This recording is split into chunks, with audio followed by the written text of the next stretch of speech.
Hey guys, it's Shane here from Tank Under Miniatures with Josh. Yep. And we're doing another battle report. All tanks this time. Because I hadn't really shown out a battle report where I showed off the full might of the Space Marines. And Josh had to try out the new detachments and everything for Necrons. Yes, completely of my own free will. Don't look into it. Well, they are good. So yeah, I just wanted to give a go at this and show you guys what's really able to do. So all tanks you can see there. I'm taking out of the Legends list because it's more fun that way. We love Legends. I love my Achilles. I can't remember which one this one is because this is the older model, and I think that one's the newer model with the different side sponsons. So yeah, they're proper Forge World. So we got the 2 Achilles, we got the 3 Vindicators, we got the Predator, a couple of Whirlwinds. The Tech Marine's got the bonus so he can give them lethal hits. I've got the Tech Marine up here, so he's going to be giving them pretty much everything with 6 assault. The other one's just a board. The Achilles, he's just gonna repair and such. And we got the 3 land speeders, just to give everyone just the bonus to hit for the Vindicators and the Whirlwinds. And then for Josh, This one's pretty straightforward. I've got 2 Annihilation barges this season in blue and red. I've got 2 Catacomb Command barges, both in black in this case.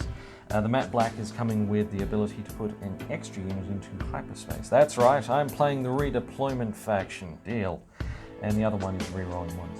I also have 3 Doomsday Arcs because, have you seen what I'm fighting? This one's up here because all the humans say I'm pretty fly for a dead guy. Not currently pictured, of course, are 2 monoliths waiting in deep strike themselves. they're on the floor. They're on the floor. They're floor babies. Did you mention the Tesseract? There is, in fact, a Tesseract Arc. It's a pretty rare specimen these days. I'm interested in seeing what exactly it can do this edition because I have my doubts, but it's only 130 points.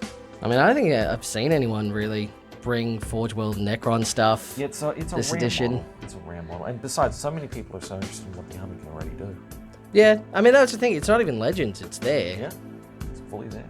It's not like a lot of my Forge World stuff that's Legends, but yeah, we'll give it a try. So this will be really interesting with the Hyperphase Legion, because as I mentioned in the video, there's a lot of cool hit and run stuff you can do.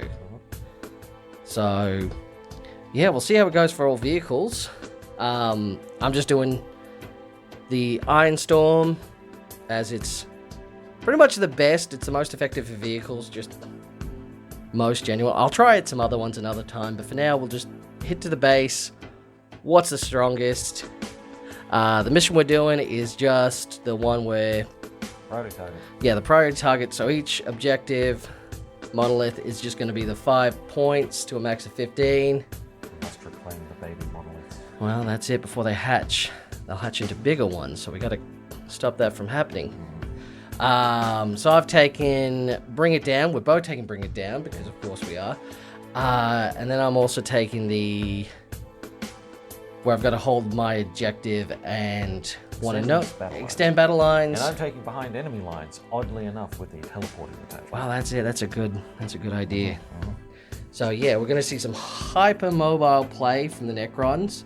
They should be just moving around everywhere, and yeah, the Space Marines will just have to try and defend and blast their way through. So I think this will be pretty challenging. I think this is a good test for the Space Marines to cut through. But if anyone can do it, it's Necrons. They're the most it's anti-armor as well as anti-everything. Yep. They're just full of hate. We really are. It's been a rough couple of editions, but it's good to be back. Yeah. All right, well, we'll get into the game. We'll post it up and have the post-game show after we go through it as we do. So, yeah. Oh, did we roll off to see who's going first? We sure didn't. Let's get down to that. All right. Let's do that first, because that may be a factor. Have a dice. And, all right, I'll have a dice. All right, you go. All right, you go first. All right. I got a 6. Oh. I should hold the camera. Yep. And I got a 6 as well. Wow. I think your dice are rigged. All right, You say that. I'll try again. All right, I got a 6 that time as well. Well, let's see how you do going first. I got a 1. There we go. All right, so that was 3 6s and a 1 in a row. I just need to roll that for weapons. Well, that's it. All right, well, we'll talk to you guys soon. All right, so we just finished up with that game. It was, well, spoiler alert, it was very painful for the Necrons. I think we can still count the Space Marines as being probably the most powerful tank force in the game right now. We haven't tried all the forces, but I'll make that claim. Yeah, no, I'll put my this money on seems genuinely concerning, the level of power you can issue here. Like, in a pretty straightforward manner, you've got 3 Vindicators who have their very heavy guns, which can be, with that tech Marine there, they just move up and they point their guns at something and it ceases to exist. Yeah, it's giving an extra D6 movement a turn to something that's short range. So you're making something that's effectively mid-range, you're making that long range. And it's something we're seeing with this edition as well. The reduced board sizes means you're not having to spend that turn waiting around with a 24-inch main gun. You're getting in there and you're getting to work immediately. That's a good point. I didn't even think of that. Yeah, imagine if we'd gone like sideways deployment, not corner to corner. Yeah, I think we would have seen something relatively similar. It would have been turn 1, the Vindicators rocked up and decided, I don't deserve tanks. Well, let's, all right, so this is the deployment, so turn 1. So at the end of turn 1, yeah, I'd moved up. A couple of Vindicators didn't get a chance to fire, they were out of sight. Yeah, half the board they were able to move up, get that advance off. That Predator was surprisingly lethal with those. Well, that was the thing. It rolled 2 6s for damage. Yep.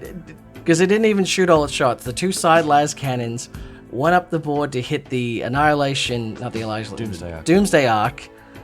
Got both wounds. And boxcars. Yeah, and then boxcars. 14 damage and the thing just falls over. Yeah, exactly what it needed. 2 6s. So that was... You can't predict that. So yeah, everything pretty much got into place. And from there we were able to get, the 3 objectives just to secure... Like, we had the zone. We were in the place to get the points each turn. So the end of... your turn 1. So I'd moved a few units around the place. The redeployment meant that I could move some of the tanks that were well out of position now into somewhere where they could at least try to do something. But I think we can all reasonably say that against an army with a majority of 2-up armor saves, Tesla's not going to really accomplish much. No, I mean, the Tesla... I mean, you did get... Because the Land Raider got down, it had 4 wounds. It copped the brunt of that, and that was what it was supposed to do.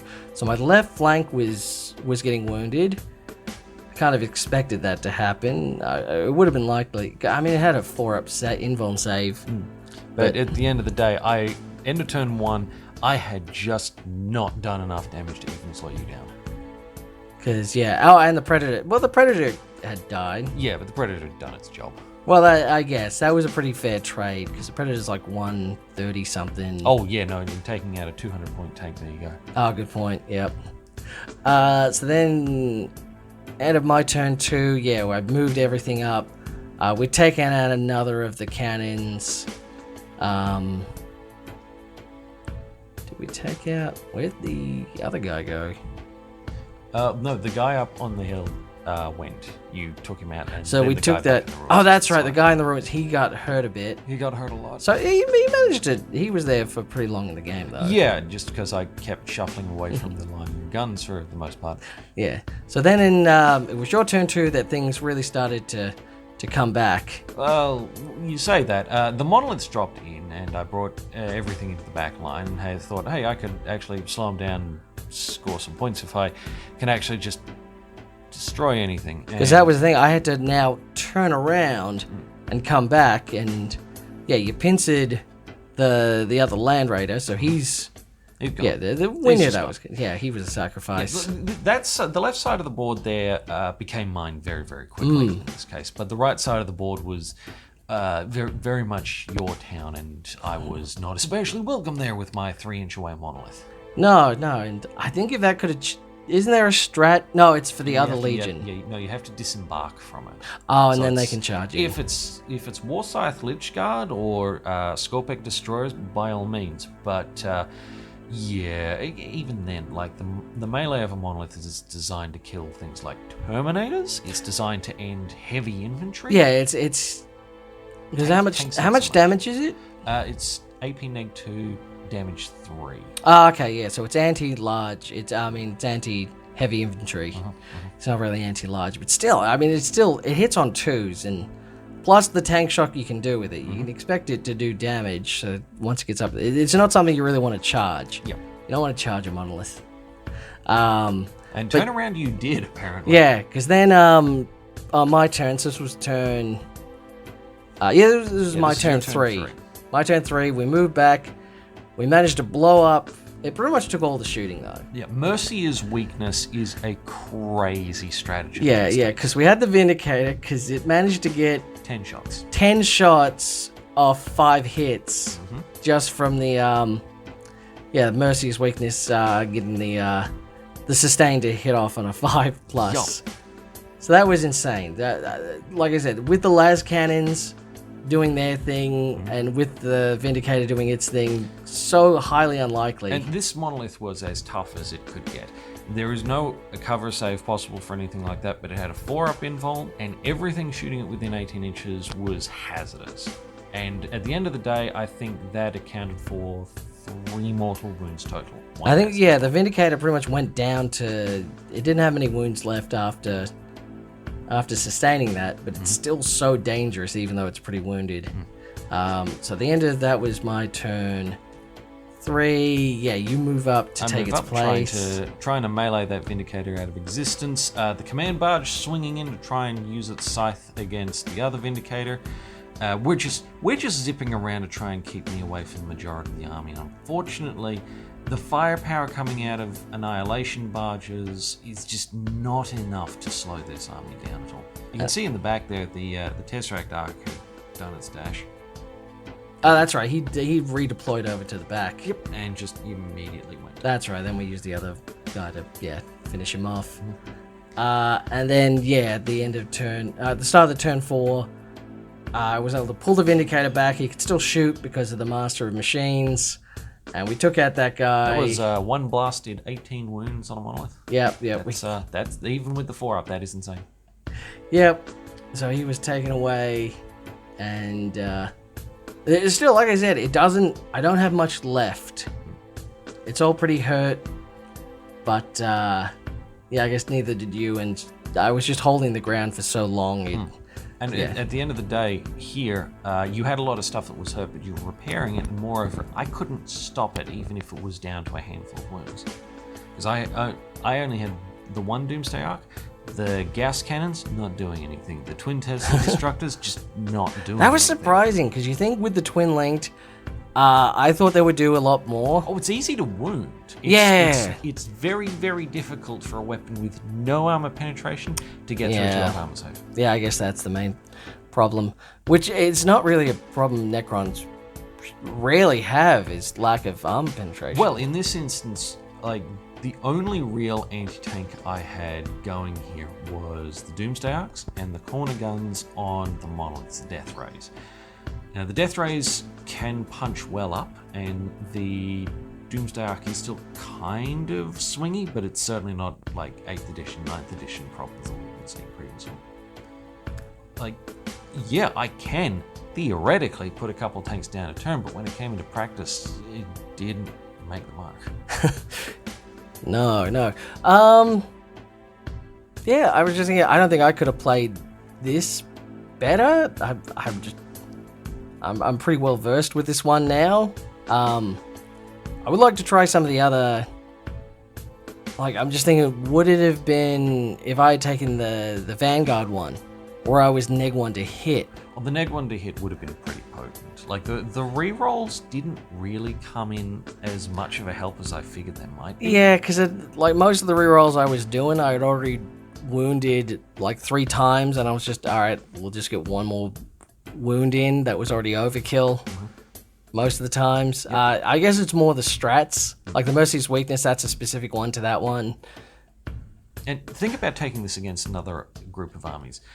Against anyone who hits on a ballistic skill 3 up, you're shifting that to a 4 up. And that's a big degradation. But you take your guard armies, yeah, they've got a parking lot full of Lehman Russes. Suddenly those Russes are hitting on 5s and they can't do a thing. Oh no. Yeah, no, -1 to hit would be utterly insane on this list, and I think that would be a strong contender for hardest to kill list I've ever seen. Yeah, it wouldn't quite punch as hard, but yeah, man, it would hurt. Because the other one where you get in the original one where you get into your doctrines, that could maybe, but I was already pretty much giving the entire army assault is a little redundant here. It very much, well, basically I wouldn't be able to bring the tech marines. You could take your tank army, then advance and charge if you really wanted to. Yeah, I mean I've done that originally when that was the only doctrine you could do. So that would still work good, but yeah, I still feel this is probably the strongest way to play marine tanks. So yeah, maybe we should try Necrons next time if you really tailor a list against this. We can see what happens. Yeah, expect to see heavy destroyers, expect to see Catan, expect to see a lot of things. I'm honestly tossing up whether a Doom Scythe would be good point investment or just foolishness. Beyond that, I mean, flyers in this edition? Flyers in this edition, believe it or not, the Heavy Death Ray is still very frightening as a weapon. As it goes, like, the real trick is finding some means of surviving these weapons, because those Vindicator guns scare me, and a 4-up invuln works really well if you can roll a 4, which apparently I can't. Beyond that, like, Wraiths, maybe? They're doing fairly well this season. I was just thinking, like, it would be hard to take out enough Wraiths if you took a full Canoptic and just spanned Wraiths. I reckon this would have trouble getting through that. Yep, but similarly, I'd have trouble actually hurting you, because Wraiths don't hit that hard in melee except for the Devastating Wound strat. Okay. So you just gotta try and dev wounds. Yep, pretty much. Them down. Then, of course, we do have the Doomstalkers. They do a fair bit of damage. And there's no list in a Necron army that does not benefit from including a large number of heavy destroyers. They are cheap for what they do, and they are very powerful. Yeah, I mean, as you were saying with the detachment, you can take them in the Annihilation, and it doesn't really help them. But then again, they didn't really need the help. I guess Flayers did. Oh yeah, no, Flayers not great. So yeah, we'll definitely try again and shake things up again, because yeah, it would be nice to see if something tailoring against this, how hard that would hit. And I think Necrons could do it, because I don't think, again, Guard, we haven't really tried that yet, have we? We haven't done Guard against Marines. Guard has a lot of potential here with lethals. Because like, a 2-up armor save is going to fail at some point, surely, probably. On top of that, you don't want to go for, what's the big one, the Conqueror Cannon? Oh, yeah, the Oppressor. It's basically a Demolisher Cannon You don't want that. You don't want that. You want as many battle cannons as you can get. You want to put it as much damage downrange as possible. And this is the sort of thing where a Lehman Russ by itself is not especially good, but you have 5 or 6 various Lehman Russes, and suddenly the Vindicators scare you a bit less. Yeah, they'll have to we'll have to try that as well. So yeah, a lot more we can do with this though. But yeah, like we said, pretty clear victory for the Space Marines. I mean, as we said in the video where I ranked the Necrons, they don't really have an all-vehicle list. as much as pretty much just Space Marines now. Space Marines Guard, like going through the AdMech, which is surprising, they don't really either. This synergy seems to be between characters and infantry, and vehicles seem to be left by the wayside this edition. But that's not especially new considering what we've seen in the last couple of editions. Yeah, I think very much it depends on the army as well. Like they really want you to play it the way they want you to play it. Yes. Like it's very much yeah. So, oh well, we'll give it a try. Yep. But yeah, that's it for this one. I think we've talked about this enough. I don't think there's any other points we can bring up. But either way, I still stand by the fact Vindicators are pretty much the best thing in the game. Fair enough. Would you argue that? The only thing I have to argue is my entire force here was fly. I think hunters still give me nightmares. Oh, well, I could have brought it because we're doing legend stuff. Anti-fly 3 up with devastating wounds is just removing agency from the game a bit. Yep. But that said, Vindicators en masse is still horrifying. Yep. That is as bad as it can get. They're relatively fast. They're tough. They have a strong weapon. I wonder what Primaris thing they would bring out to get, like, you know, the Repulsor is the Primaris Land Raider, and you got the Gladiators to be Predators. Mm-hmm. But the Vindicator is just the Vindicator. They didn't bring a Primaris version out to be better. The closest thing I can think is, what's the transport called again with the open back? Oh, well, that's an Impulsor. Yeah, you take an Impulsor with a bunch of either plasma or melter in the back, and suddenly you... Oh, the Eradicators. Yeah. Just zoom up, Eradicator drive-by. Yep. And the best part is you destroy the Impulsor, and the Eradicators are kind of still there. Yeah, I mean, you don't take the weapon, you give it the 5-up invuln. I mean, that's... It's not ideal, but it's about what they've given you. I think it's more expensive doing the Impulsor. 100%. 100%. I haven't tried it, but I'm pretty sure that's more expensive. Yeah. I think a Vindicator for, like, it's a couple hundred points, but that's value. Well, alright. That's it for this one. So, we'll see you guys later. Bye.